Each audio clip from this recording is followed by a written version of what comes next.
Welcome to the St. Angels online class. So we are here today. We are here with a new, as we are working from home. We are here with a new video of class 10, chapter number 3, light. We are studying about the reflection by concave and convex mirror. So subject physics. ठीक है. तो प्यारे बच्चों, हमने last video में the image form by the concave mirror, ठीक है, of an object kept at various distances, उसका फिर नेचर क्या होता है इमेज का, नेचर साइज क्या होता है इमेज का, और पोजीशन ऑफ द इमेज, ये सब चीजें हम पढ़ रहे थे. ठीक है, क्योंकि हम इमेज फॉर्मेशन कर रहे थे तो हमने इमेज फॉर्मेशन पूरे नहीं किए थे. हमने 3 केस उसमें पढ़ लिए थे. कौन कौन से केस पढ़ लिए थे? When object is at infinity, जब ऑब्जेक्ट इन्फिनिटी पे होता है ना. उसके बाद सेकंड केस का रे डायग्राम हमने बनाया था. सेकंड केस का जो रे डायग्राम था वो हमने बनाया था कब? जब ऑब्जेक्ट कहाँ था? Object beyond centre of curvature, beyond C. ठीक है, उसके लिए हमने देख लिया था रे डायग्राम. जब इन्फिनिटी पे होता है तो फोकस पे बनता है इमेज, वो मैंने आपको प्रीवियस वीडियो में बताया था, आप उसमें चेक कर सकते हैं.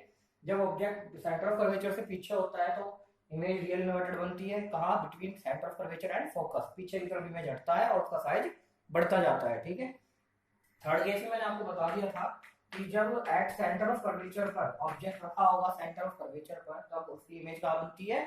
सेंटर ऑफ कर्वेचर पर ही, और इक्वल साइज की बनती है जितना साइज ऑब्जेक्ट का होता है. तो ये सारे 3 केसेस हमने स्टडी प्रीवियस वीडियो में कर लिए थे. अब मैं फोर्थ केस पर आने जा रहा हूँ, आपको बताने जा रहा हूँ. फोर्थ केस है क्या? फोर्थ केस में ऑब्जेक्ट कहाँ आएगा? ऑब्जेक्ट अब सी से आगे चला जाएगा. It will be kept between C and F, centre of curvature and focus. ठीक है, तो when object is kept between C and F, center of curvature and principal focus. तो कहाँ इमेज बनेगी? वो किसके द्वारा? By concave mirror. तो देखिए ये रहा हमारा कॉन्केव मिरर. ठीक है, पहले हमने कॉन्केव मिरर बनाया, फिर इसके बीचों बीच एक पॉल मार्क कर दिया, वहां से स्ट्रेट लाइन ड्रॉ करेंगे स्केल की मदद से. ये क्या हुआ हमारा? पॉल. ठीक है, ये हो गया प्रिंसिपल फोकस. जितने डिस्टेंस पर ये लिया उतने डिस्टेंस पर सेंटर ऑफ कर्वेचर. ठीक है, अब ऑब्जेक्ट हमारा कहां पर है? Between C and F. ठीक है, ये हो गया हमारा object between centre of curvature and focus. तो एक लाइट रे रूल्स हमने पढ़े थे. एक लाइट रे हम पैरेलल निकालेंगे जो प्रिंसिपल एक्सिस के पैरेलल चलेगी. तो वो लाइट रे जो प्रिंसिपल एक्सिस के पैरेलल चलती है आफ्टर रिफ्लेक्शन, आप जानते हो कहां जाती है? It will pass through focus. ठीक है, तो रिफ्लेक्शन के बाद ये फोकस से पास हो जाएगी, ये मैंने करा दी. ठीक है, दूसरी लाइट रे आप कहां से लेंगे? दूसरी लाइट रे या तो आप देखो 90 डिग्री पे स्ट्राइक करा लो, तो वो कहां होगी? 90 डिग्री पे आप इसे स्ट्राइक कराओगे तो ये पीछे की तरफ यहाँ पे इंटरसेक्ट करेगी. ठीक है, कई तरीके होते हैं, मैंने आपको बताया था. पॉल से भी करा सकते हो तो उतने ही एंगल पे रिफ्लेक्ट हो जाएगी, पीछे इंटरसेक्ट करेगी. ठीक, और फोकस से पास कराओगे तो पैरेलल हो जाएगी, तब भी पीछे इंटरसेक्ट करेगी. तो कहीं कोई सा भी केस आप ले सकते हो. ठीक है, दूसरी लाइट रे मान लीजिए मैंने फोकस से पास कराई, यहाँ से भी जाएगी, तो जब आफ्टर रिफ्लेक्शन जो फोकस से पास होती है वो क्या हो जाती है? पैरेलल. तो जब पैरेलल होगी तो ये कहाँ इंटरसेक्ट करेगी? ये इंटरसेक्ट करेगी बियॉन्ड सेंटर ऑफ कर्वेचर, यहाँ पर. अब की बार आप देखेंगे कि रियल, क्योंकि एक्चुअल इंटरसेक्टिंग हो रही है, तो क्या होगा? तो ये रियल और इन्वर्टेड इमेज बनेगी, लेकिन इस बार ऑब्जेक्ट के साइड से बड़ी इमेज बनेगी. ठीक है, और बियॉन्ड सेंटर ऑफ कर्वेचर बनेगी. ठीक है, ये हमें रखना है. तो क्या होगा नेचर? Real and inverted. ठीक है, रियल एंड इन्वर्टेड इमेज बनेगी. दूसरा position of the image. Position of the image कहाँ है? Beyond centre of curvature, beyond centre of curvature C. और एनलार्ज्ड इमेज, बड़ी इमेज बनी है ऑब्जेक्ट से बड़ी. ठीक है, तो कैसी बनी? एनलार्ज्ड, बड़ी एनलार्ज्ड इमेज. तो ये हो गया हमारा केस नंबर 4. अंडरस्टूड? इन्हें सभी को आप प्रैक्टिस कीजिए अपनी नोटबुक में, तो अपने फेयर नोटबुक में इन्हें नोट कीजिएगा और इनकी प्रैक्टिस रफ नोटबुक में करना है बच्चे. ठीक है, ओके. Now fifth case. अब ऑब्जेक्ट देखिए कहाँ आएगा? फोकस पर. जब वो फोकस पे आ जाएगा तो इमेज आपकी वहां और पीछे बनेगी, बहुत दूर बनती है इन्फिनिटी पे, कह नहीं सकते कहाँ बनेगी, और बहुत ही बड़ी बनती है, बहुत हाईली मैग्नीफाइड. ठीक है, आपकी बार क्या होगा? When object is kept, when object is kept at focus, principal focus पे होगा, एट फोकस. ठीक है, दैट इज एफ. देखिए कैसी इमेज बनेगी. ठीक है, ये हो गया हमारा कॉनकेव मिरर. ठीक, सेंटर हो गया। अब देखते हैं इसमें, ये इसका पोल हो गया, ये प्रिंसिपल एक्सिस हो गई, ठीक है, ये हो गया पोल, ठीक है, ये हो गया फोकस, ये हो गया सेंटर ऑफ कर्वेचर, ये हो गया सेंटर ऑफ कर्वेचर। अब हमारा ऑब्जेक्ट कहाँ रखा है, फोकस पर, ठीक है, ऑब्जेक्ट कहाँ रखा हुआ है, अब की बार हमारा प्रिंसिपल फोकस पर, object is kept at focus. एक लाइट रे हम पैरेलल निकालेंगे, ठीक है, after striking it will pass through focus, तो ये फोकस से पास हो जाएगी, ये हो गई रिफ्लेक्टेड लाइट, ठीक है, अकॉर्डिंग टू रूल एक parallel light ray principal axis के रिफ्लेक्शन के बाद फोकस से पास हो जाती है, ठीक है, कॉन्केव मिरर में, और कॉन्वेक्स मिरर में अपीयर होती है पास होते हुए फोकस से, ठीक है। दूसरी लाइट रे आप परपेंडिकुलरली स्ट्राइक करा सकते हो, ऐसे तो फोकस इससे पास हो जाएगी, ठीक है, तो 90 डिग्री पे स्ट्राइक करती है तो वहां पर रिट्रेस करेगी अपने पाथ को, वो सेंटर ऑफ कर्वेचर से पास होती है, ठीक है। तो ये दोनों ऑलमोस्ट पैरेलल होंगी, लेकिन एग्जैक्टली पैरेलल नहीं होंगी, ऑलमोस्ट पैरेलल होती है, तो ये बहुत दूर जाके मिलती है, बहुत दूर, दे मीट एट इंफिनिटी। हम ये कह देते हैं कि आसपास नहीं मिलेंगी, बहुत दूर जाके मिलेंगी, तो हम ये कह सकते हैं, हम ये नहीं कह सकते कहाँ मिलेंगी। इसलिए जब हम सर्टेन नहीं होते, किसी चीज के बारे में निश्चित नहीं कह सकते, तो हम क्या देते हैं, they will meet at infinity, और जितनी दूर में मिलेंगी प्रिंसिपल एक्सिस से, जितना दूर मिलेंगी उतना ही ज्यादा डिस्टेंस, उतना ही ज्यादा बड़े साइज का इमेज आपका बनेगा, ठीक है।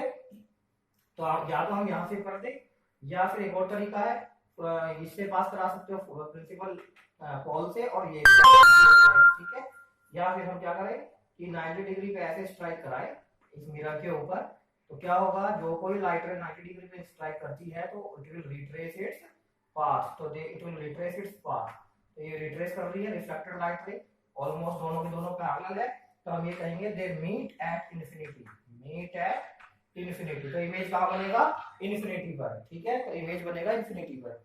इस केस में क्योंकि एक्चुअल में वेव तो जरूर करेगी, लेकिन बहुत दूर करेगी, ठीक है, बहुत पता नहीं कहाँ करेगी, कह नहीं सकते, तो इसलिए हम कहेंगे दे रियल एट इन्वर्टेड इमेज बनेगी, यहाँ पर भी रियल और इन्वर्टेड, ठीक है, एट इन्फिनिटी, कहाँ बनेगी, लोकेशन क्या होगी इमेज की, इन्फिनिटी पे बनेगी, नॉट डिफाइंड, हम कह नहीं सकते कहाँ, और कैसी बनेगी, हाईली एनलार्ज, देखिए ये प्रिंसिपल एक्सिस है, और इससे जितना दूर ये नीचे मिलेगी उतना ही बड़ा होता चला जाएगा इमेज, तो इसलिए हम कहेंगे हाईली मैग्नीफाइड, सबसे बड़ी इमेज इसमें बनती है, ठीक है, हाईली मैग्नीफाइड, सबसे बड़ी हाईली मैग्नीफाइड इमेज, ठीक है। उसके बाद हम लास्ट केस पढ़ते हैं, हाईली मैग्नीफाइड इमेज बनेगी।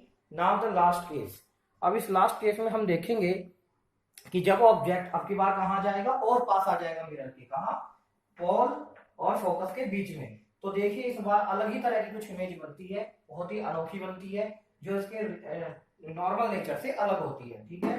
तो ये 5 केस तो ये हो गए अलग अलग पोजीशंस के लिए, 3 हमने पहले वीडियो में देखे थे, 2 ये हो गए। अब ऑब्जेक्ट हमारा फोकस से और आगे आ जाएगा, पोल और फोकस के बीच में, तो अब देखते हैं लाइट कैसा इमेज बनेगा, और क्या उसका नेचर होगा, क्या उसकी पोजीशन होगी, ठीक है, वो सब हम आके देखते हैं। Now let us see the next one, ठीक है, वहां पर व्हेन 6th केस, व्हेन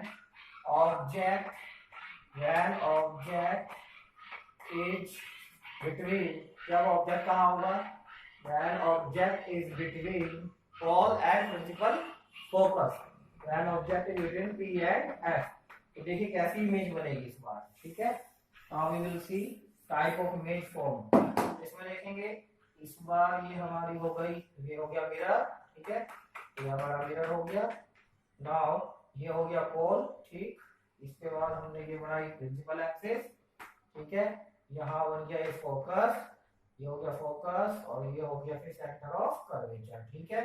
अब अगली बार हमारा ऑब्जेक्ट यहाँ पर है, ठीक है, कहाँ, P और F के बीच में, तो अगली बार हम क्या करेंगे, प्रिंसिपल एक्सिस के पैरेलल भेजेंगे, ऐसे पैरेलल भेजेंगे, तो आप जानते हो फोकस से पास होती है ना, तो हम ऐसी अगर लाइट रे भेजेंगे तो ये गलत है, ठीक है, क्यों, क्योंकि लाइट रे ऑब्जेक्ट को काट करके पीछे नहीं जा सकती, अगर कोई ऑब्जेक्ट लाइट रे के बीच में आ जाएगा तो उसे रोक देगा, ठीक है, तो ये लाइट रे हम अगर पैरेलल भेजेंगे तो ऐसे ऑब्जेक्ट को काट के नहीं जा सकती, इसलिए ऐसा बनाना गलत होगा, ठीक है।